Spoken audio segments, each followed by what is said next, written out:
चलिए हम आज स्टार्ट करते हैं कॉमर्स। सबसे पहले हम अपने यहाँ पे लेते हैं कॉमर्स के बारे में पढ़ते हैं। तो कॉमर्स क्या चीज़ होता है? अभी आप तो देख रहे हैं कि कॉमर्स किसे कहते हैं। कॉमर्स को हिंदी में वाणिज्य कहा जाता है। कॉमर्स को हिंदी में वाणिज्य कहा जाता है।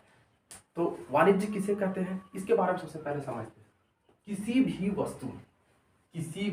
वस्तु या उत्पाद या सर्विसेज, किसी भी वस्तु या उत्पाद या सर्विसेज का क्रय और विक्रय यदि धन प्राप्ति के लिए किया जाता है तो हम उसे वाणिज्य कहते हैं, कॉमर्स कहते हैं। कॉमर्स किसे कहते हैं?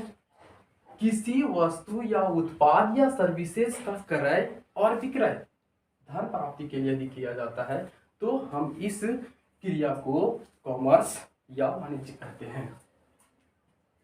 एग्जाम्पल के लिए लेते हैं, कोई भी वस्तु यदि खरीद बिक्री किया जाता है, किसी भी वस्तु का अगर खरीद बिक्री किया जाता है तो अभी के समय में यदि किसी वस्तु को खरीद बिक्री करते हैं तो उसके लिए हमें धन की जरूरत होती है, पैसों की जरूरत होती है। ये हमारा कहलाता है कॉमर्स। लेकिन यदि पैसों के लिए, धन के लिए यदि इसका क्रय विक्रय किया जाता है, खरीद और विक्रय किया जाता है, खरीदा जाता है और बेचा जाता है तो हम इसे कहते हैं कॉमर्स। जैसे हम वाणिज्य के रूप में समझ सकते हैं। आगे बढ़ते हैं।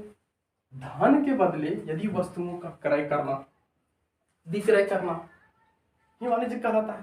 पहले भी बता चुके हैं कि किसी भी वस्तु को यदि हम धन के कारण या धन के बदले में यदि क्रय और विक्रय करते हैं तो हम इसे वाणिज्य कहते हैं। किसी भी वस्तु को अगर धन के बारे में या धन से संबंधित खरीद बिक्री करते हैं तो वाणिज्य कहलाता है। तो इस प्रकार का वाणिज्य की क्रिया को करने के लिए कम से कम 2 व्यक्तियों का होना जरूरी है।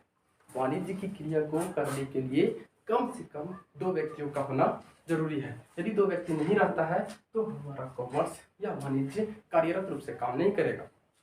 तो जैसा कि हम इसमें देखें कि वाणिज्य जो है वह क्या कहलाता है? किसी वस्तु, उत्पाद या सर्विसेज के बदले में धन की प्राप्ति होती है। किसी भी काम को करने के लिए यदि धन की प्राप्ति होती है वो हमारा वाणिज्य कहलाता है। वाणिज्य में कम से कम 2 या 2 से अधिक व्यक्तियों की जरूरत होती है। कम से कम 2 व्यक्तियों की होना बहुत जरूरी है। यदि उसमें से अगर एक व्यक्ति का भी अगर कमी होता है तो हम इसे वाणिज्य नहीं कह सकते हैं। कम से कम 2 का होना बहुत ही अनिवार्य है। जब तक 2 नहीं रहेगा तब तक ना तो हम किसी चीज को खरीद सकते हैं और ना ही किसी चीज का बेच सकते हैं। एक एग्जाम्पल के माध्यम से हम समझते हैं। एग्जाम्पल क्या होता है? मान लेते हैं हम यदि किसी भी सामान को खरीदना चाहते हैं, बाजार में खरीदना चाहते हैं तो उस चीज को खरीदने के लिए हमारे पास जो जरूरी चीज है वो होता है धन। सबसे ज्यादा जरूरी चीज होता है धन। इसको कहते हैं मनी। साथ में जब तक हमारे पास पैसा नहीं रहेगा तब तक हम किसी वस्तु को, जब तक हमारे पास पैसा नहीं रहेगा हम किसी भी वस्तु को खरीद बिक्री नहीं कर सकते हैं। और खरीद बिक्री करने के लिए कम से कम 2 व्यक्तियों का होना बहुत जरूरी है। एक व्यक्ति जो खरीद रहा है और एक व्यक्ति जो बेच रहा है। तो खरीदने वाला को क्रेता और बेचने वाला को विक्रेता कहते हैं। तो इस प्रकार से हम इसे समझ सकते हैं कि कम से कम इसमें से 2 व्यक्तियों का होना बहुत ही जरूरी है, एक क्रेता और एक विक्रेता। जब तक क्रेता और विक्रेता नहीं रहता है तब तक हम किसी वस्तु को खरीद बिक्री नहीं कर सकते। एग्जाम्पल के लिए ले लेते हैं, मान लेते हैं अगर हम बाजार गए, किसी शॉपिंग मॉल में गए या और कहीं पे गए तो जब तक कोई बेचने वाला नहीं रहेगा क्या हम खरीद सकते हैं? नहीं खरीद सकते हैं।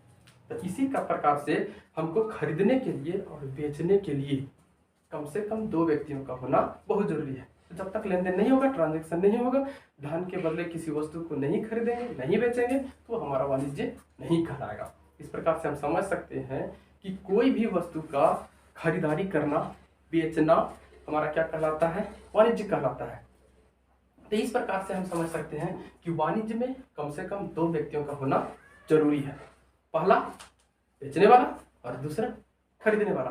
जब तक कोई व्यक्ति नहीं रहेगा हम इसे वाणिज्य नहीं कर सकते। मतलब सिंपली रूप से अगर हम समझ सकते हैं तो किसी वस्तु को खरीद बिक्री करने के लिए 2 व्यक्तियों का होना जरूरी है और खरीद बिक्री करने के लिए पैसा की जरूरत होता है, मतलब धन की जरूरत होती है, मुद्रा की जरूरत होती है, मनी का जरूरत होता है, तो हम उसे कहते हैं कॉमर्स।